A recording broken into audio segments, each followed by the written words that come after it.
अब जो टॉपिक हम लोग डिस्कस करने वाले हैं, this topic is very important, social stock exchange. ये सोशल स्टॉक एक्सचेंज क्या है, डायरेक्ट आपसे क्वेश्चन पूछा जाएगा पेपर 2 और पेपर 3 दोनों पॉइंट ऑफ व्यू से ये टॉपिक इंपॉर्टेंट है।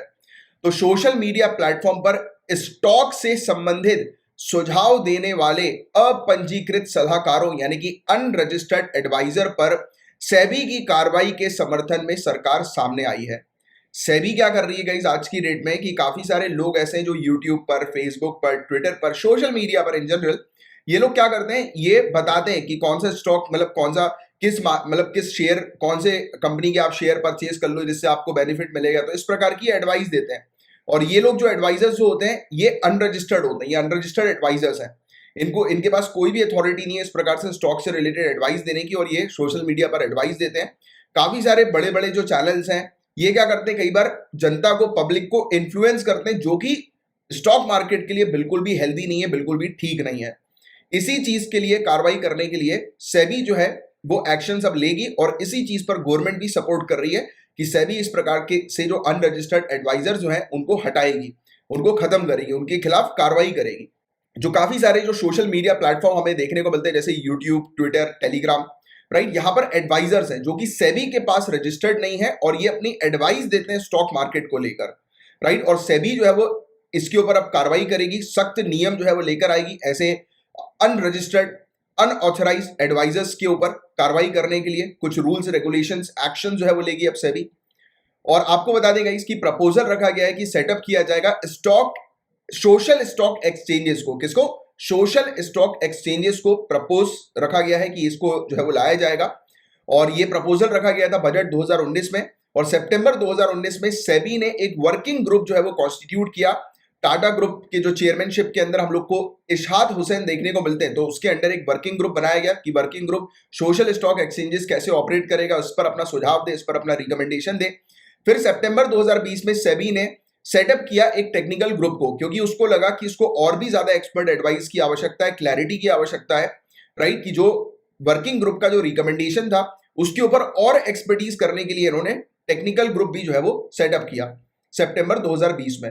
फिर रिकमेंडेशन जो सेबी के टेक्निकल ग्रुप की तरफ से आए सोशल स्टॉक एक्सचेंजेस को लेकर, इसमें सबसे पहली चीज तो बात यह की गई कि फॉर प्रॉफिट वाले और नॉट फॉर प्रॉफिट यानी कि प्रॉफिट और नॉट फॉर प्रॉफिट दोनों जो ऑर्गेनाइजेशन है इनको अलाउ किया जाएगा सोशल स्टॉक एक्सचेंजेस पर काम करने के लिए। मतलब कि नॉट फॉर प्रॉफिट ऑर्गेनाइजेशन और फॉर प्रॉफिट ऑर्गेनाइजेशन दोनों मिलकर काम करेंगे। अच्छा, किस प्रकार का काम करेंगे, तो एक छोटी सी अंडरस्टैंडिंग तो आपको ऑलरेडी डेवलप हो ही गई होगी कि जितने भी सोशल मीडिया पर इस प्रकार की जो लोग हैं, जो एडवाइजर्स हैं, जो इस प्रकार से अनऑथराइज एडवाइस जो है वो प्रोवाइड कराते हैं, अनरजिस्टर्ड एडवाइजर्स हैं जो सेबी के साथ बिल्कुल भी रजिस्टर्ड नहीं और वो इस प्रकार से इन्फ्लुएंस करते हैं मार्केट को, तो इनको हटाने का जो है वो काम किया जाएगा इनके द्वारा, सोशल स्टॉक एक्सचेंजेस के द्वारा, राइट। तो ये चीज तो अभी हल्की फुल्की आपकी क्लियर हो गई होगी यहाँ पर कि इनका जो है वो काम क्या होने वाला है। तो इस प्रकार से एक छोटी सी अंडरस्टैंडिंग आपकी डेवलप हो गई होगी। चलो थोड़ी और डिटेल में अंडरस्टैंडिंग को ब्रॉड करते हैं। तो इसमें यह भी बताया गया कि जो कॉर्पोरेट फाउंडेशन है, पॉलिटिकल और रिलीजियस ऑर्गेनाइजेशन है, ये किसी भी प्रकार से फंड रेज नहीं कर सकते सोशल स्टॉक एक्सचेंज मैकेनिज्म का उपयोग करते हुए। तो इनको फंड रेज करने के लिए अलाउ नहीं किया गया। मतलब कि कॉर्पोरेट फाउंडेशन, पॉलिटिकल या रिलीजियस ऑर्गेनाइजेशन ये हिस्सा नहीं ले सकते सोशल स्टॉक एक्सचेंजेस में। और फॉर प्रॉफिट एंटरप्राइजेस जो हम लोग को देखने को मिलते हैं, उनकी इक्विटी, उनका डेट, डेवलपमेंट इम्पैक्ट बॉन्ड जो उनके हम लोग को देखने को मिलते हैं, इन जनरल बॉन्ड, तो equity, debt, bond, social venture fund जो इनके हम लोग को देखने को मिलेंगे वो इसका हिस्सा होंगे। और कॉर्पस साइज जो इस फंड का होने वाला है, पहले 20 करोड़ रुपए रखा गया था, उसको घटाकर 5 करोड़ रुपए कर दिया गया। और मिनिमम सब्सक्रिप्शन अमाउंट जो होगा, मतलब कि जो भी इनकी इक्विटी परचेज करेंगे, शेयर परचेज करेंगे, तो उसे 1 करोड़ से जो है वो घटाकर 2 लाख रुपए जो है वो कर दिया गया है। और ये हालांकि इतना डिटेल में आप लोग को जाने की जरूरत नहीं, आपको पता होना चाहिए कि जो सोशल स्टॉक एक्सचेंज है उसका काम क्या है। इस प्रकार से ये चीजें जो है वो डिटेल में पूछते नहीं कि कितना फंड होगा, क्या कॉर्पस मतलब कितना जो है वो रखा गया, बट फिर भी एक बेसिक सी आपको जानकारी होनी चाहिए।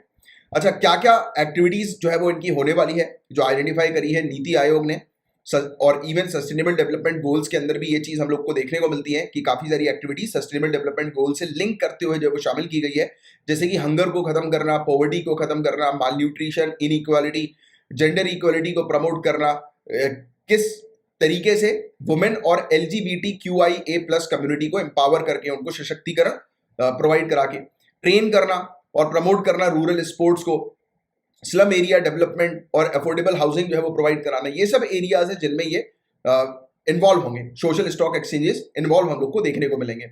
अच्छा, एक चीज आपको ये समझ में आ रही है, सोशल स्टॉक एक्सचेंजेस, नाम में ही सोशल छुपा हुआ है कि ऐसे स्टॉक एक्सचेंज जो कि सोसाइटी के लिए हम लोग को देखने को मिल रहा है, राइट। तो स्पेशली इसका काम जो है वो ये भी हम लोग को देखने को मिल रहा है, ना ही सिर्फ टैप डाउन करना अनऑथोराइज्ड जो यूजर्स हैं उनको सोशल मीडिया पर, बल्कि जितने भी ऐसे स्टॉक्स वगैरह हम लोग को देखने को मिलते हैं, जितने भी ऐसे मार्केट में जो कंपनीज वगैरह हम लोग को देखने को मिलती है जो कि सोसाइटी के लिए काम करती हैं, तो उनके लिए भी काम करने का जो ऑब्जेक्टिव जो होगा कि वो उनके लिए भी जो है वो काम कर सके। ऐसी कंपनीज के लिए जो कंपनी सोसाइटी के लिए काम करना चाहती है तो उनको प्रमोट करने का भी जो काम होगा वो इन्हीं लोगों का होगा, राइट। सोशल स्टॉक एक्सचेंजेस के दायरे में आएगा।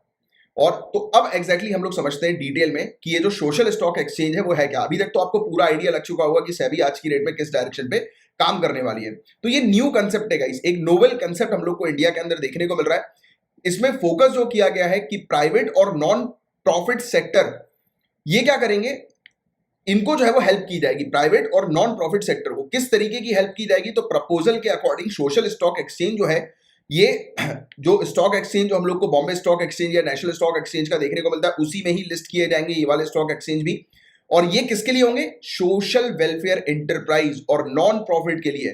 तो जितने भी सोशल वेलफेयर एंटरप्राइजेस हम लोग को देखने को मिलते हैं, जो सोसाइटी के वेलफेयर के लिए काम करते हैं, सामाजिक कल्याण के लिए जो काम करते हैं, जो एंटरप्राइजेस और नॉन प्रॉफिट एंटरप्राइजेस जो हम लोग को देखने को मिलते हैं, वो भी क्या करेंगे, सोशल कैपिटल रेस कर सकेंगे, फंड रेस कर सकेंगे, ट्रांसपेरेंट इलेक्ट्रॉनिक प्लेटफॉर्म पर फंड रेस कर सकेंगे। ऑनलाइन फंड रेस करने का मौका जो है वो इस प्रकार के एंटरप्राइजेस को प्रोवाइड किया जाएगा।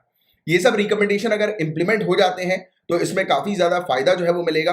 पूरा का पूरा जो इकोसिस्टम है, स्पेशली अगर हम बात करें नॉन प्रॉफिट सेक्टर को, कई बार प्रॉब्लम फेस करनी पड़ती है, राइट। कई बार जो है वो पब्लिक वेलफेयर करने के लिए उनके पास जो विंडो जो होती है वो लिमिटेड हम लोग को देखने को मिलती है, राइट। एरिया जो होता है वो लिमिटेड हम लोग को देखने को मिलता है जहां पर वो इन्वेस्टमेंट कर सकें, राइट, पब्लिक वेलफेयर के लिए, राइट। बट अब जो हम लोग को देखने को मिलेगा, इन्वेस्टमेंट ही नहीं, सिर्फ जो फंड रेस करना, क्योंकि अब जितनी भी ऐसी कंपनीज है जो सोसाइटी के लिए काम करना चाहती हैं, उनके पास विंडो नहीं होता।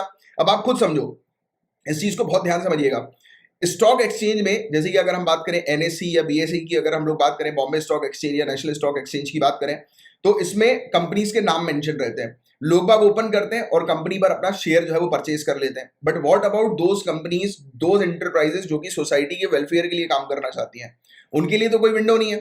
तो कहा यह जा रहा है कि सोशल स्टॉक एक्सचेंज जो है, इसमें अगर कंपनी रजिस्टर करती है अपने आप को, तो उन कंपनीज को, उन not for profit organization company को एक विंडो मिल जाएगी, एक अपॉर्चुनिटी मिल जाएगी फंड रेस करने की, इन्वेस्टमेंट उठाने की, राइट। तो ये चीज हम लोग को देखने को मिलेगा। और इस प्रकार के सोशल कैपिटल की क्या आवश्यकता है, तो इंडिया की अगर हम लोग बात करें गाइस, तो ऑब्वियस ही बात है कि इंडिया की इकोनॉमी को बेटर तरीके से रन करने के लिए इट इज वेरी इंपॉर्टेंट कि ना ही सिर्फ कैपिटलिस्ट अप्रोच हमारे यहाँ पर हो, बट कैपिटलिस्ट के साथ साथ सोशलिज्म की अप्रोच भी हमें जो है वो मिक्स करते हुए चलना है। तो हमारा जो कॉन्सेप्ट था, जब हमारी इंडियन इकोनॉमी जब नई बनी थी, जब हम आजाद हुए थे, तो हमारी इकोनॉमी हमें कैसी रखनी थी, तो हमने किस चीज पर जो है फोकस किया था कि कैपिटलिज्म और सोशलिज्म दोनों को हम लोग को फोकस करना था। बट अभी जो वर्ल्ड हम लोग को देखने को मिल रहा है, ऑल ओवर वर्ल्ड में जो है वो कैपिटलिस्ट जो है वो डोमिनेट कर रहा है, राइट। कैपिटलिस्ट जो है वो हम लोग को ऊपर देखने को मिल रहा है। तो इसके कारण जो है वो प्रॉब्लम जो है वो सबसे बड़ी क्या आ रही है कि सोसाइटी, जो सोशल सेक्टर जो हम लोग को देखने को मिल रहा है, या पब्लिक सेक्टर की बात करें या वेलफेयर सेक्टर की बात करें, तो ये पीछे जा रहा है। प्रॉफिट मेकिंग सेक्टर जो है वो ऊपर जाते जा रहे हैं, बट और जो वेलफेयर वाले जो सेक्टर हम लोग को देखने को मिल रहा है वो नीचे जा रहा है। तो इसका फायदा जो है वो ये होगा कि जितनी भी ऐसी एंटरप्राइजेस, जितनी भी ऐसी कंपनी जो है सोसाइटी के लिए जो है वो कुछ करना चाहती है, तो उनको जो है वो फंड मिल जाएगा सोशल स्टॉक एक्सचेंजेस के माध्यम से। क्लियर। तो ये चीज हम लोग को देखने को मिलती है। और सोशल कैपिटल जो है ऑन द अदर हैंड, ये ज्यादातर मतलब सूटेड फॉर दिस रोल, इसी रोल के लिए सूटेड रहता है, क्योंकि गोल जो है वो हम लोग को क्या देखने को मिलता है, सोशल स्ट्रक्चर को सपोर्ट करना, बेटर बनाना, राइट। और सोशल एंटरप्राइजेस क्या होते हैं, तो वही ऐसी एंटरप्राइजेस, हालांकि ऐसा नहीं है कि social enterprises not for profit making वाले जो एंटरप्राइजेस होते हैं वो रेवेन्यू जनरेट नहीं करते, ऐसा नहीं है, वो भी रेवेन्यू जनरेट करते हैं, right. They are revenue generating business, but primary उनका ऑब्जेक्टिव ये रहता है सोशल ऑब्जेक्टिव को अचीव करना, राइट। जैसे कि हेल्थ केयर प्रोवाइड कराना, क्लीन एनर्जी प्रोवाइड कराना, और हेल्थ केयर भी अगर वो प्रोवाइड कराते तो अफोर्डेबल रेट में हेल्थ केयर सर्विस प्रोवाइड कराना। उनका मेन ऑब्जेक्टिव ये है कि मासेस, जनता को बेनिफिट मिले। उनका मेन ऑब्जेक्टिव सिर्फ प्रॉफिट बनाना नहीं है, बल्कि सोसाइटी के वेलफेयर के लिए भी काम करना है। एग्जाम्पल के तौर पर, जैसे कि कल को आप कोई एक कंपनी खड़ी करते हो, वो कंपनी इलेक्ट्रिक व्हीकल्स बनाती है, बट आपने क्या चीज सोच के रखी कि आप अपने प्रॉफिट को जो है वो ज्यादा नहीं रखोगे, आप एक लिमिटेड प्रॉफिट जो है वो अपना बनाओगे और जनता को जो है वो कम रेट में इलेक्ट्रिक व्हीकल्स प्रोवाइड कराओगे। अब इलेक्ट्रिक व्हीकल का फायदा क्या है, एनवायरमेंट को भी वो हेल्प कर रही है, राइट, एनवायरमेंट क्लाइमेट चेंज में जो है वो सपोर्ट कर रही है, साथ ही साथ जनता जो है, पब्लिक जो है, उनको आप एक बेटर लाइफस्टाइल, बेटर एक्सपीरियंस जो है वो प्रोवाइड करा रहे हो। तो again this sector also comes under social enterprises. तो ये सोशल इंटरप्राइजेस के अंदर भी आ जाएगा, क्योंकि आप सोसाइटी के लिए जो है वो काम कर रहे हो, क्योंकि आपका ऑब्जेक्टिव सिर्फ प्रॉफिट मेकिंग नहीं है, बल्कि सोसाइटी के लिए, इस एनवायरमेंट के लिए जो है वो काम करने का है, राइट। तो ये वाली चीज हम लोग को देखने को मिलती है, जो हेल्थ केयर और क्लीन एनर्जी प्रोवाइड करा रहा है। फिर इसके अलावा this is in no way means that a social enterprise can't be highly profitable. कई बार लोगों के बीच में कंफ्यूजन ये होता है कि जो भी ऐसे सेक्टर्स होते हैं जो नॉन प्रॉफिट मेकिंग सेक्टर होते हैं या सोशल वेलफेयर वाले जो सेक्टर हम लोग को देखने को मिलते हैं, वो प्रॉफिट नहीं बनाते। ऐसा बिल्कुल भी नहीं, प्रॉफिट मेकिंग भी उनका रहता है, बहुत ज्यादा प्रॉफिट वो बनाते हैं, बट उनका मेन ऑब्जेक्टिव क्या रहता है कि मासेस को, जनता को जो है वो बेनिफिट मिलना चाहिए। बट कैपिटलिस्ट का मेन ऑब्जेक्टिव क्या रहता है कि जनता को मतलब बेनिफिट मिले, और कब मिले, जब वो जनता उस चीज के लिए प्राइस जो है वो पे करे। That is again correct, that is मतलब अपन इस चीज को गलत भी नहीं कहेंगे, राइट, क्योंकि उन लोग भी जो है वो कैपिटलिस्ट भी जो है वो किस इंडस्ट्रीज वगैरह चला रहे हैं, उन्होंने भी जो है वो लमसम इन्वेस्टमेंट किया हुआ है, बट वो मासेस के ऊपर नहीं सोचते हैं। वो सोचते हैं कि हमें जो है वो मतलब एक लिमिटेड जो जनता है, लिमिटेड जो कम्युनिटी है, वो उन्हें जितना पैसा देगी उसकी वो सर्विस प्रोवाइड करा देंगे। बट सोशल इंटरप्राइजेस का ऐसा सोचना नहीं है। सोशल इंटरप्राइजेस अगर जो भी प्रोडक्ट बनाएंगे, उनका वो पहले सोचते हैं कि मासेस, जनता जो है, मेजोरिटी ऑफ जनता को बेनिफिट उसका मिलना चाहिए, राइट। तो this is the difference, right. तो ये था गाइस पूरा पूरा टॉपिक। मैं उम्मीद करता हूँ कि बहुत अच्छे से ये टॉपिक आपको समझ में आ गया होगा कि सोशल स्टॉक एक्सचेंज क्या है और आज की डेट में सेबी जो है वो किस तरीके का कदम उठा रही है, राइट।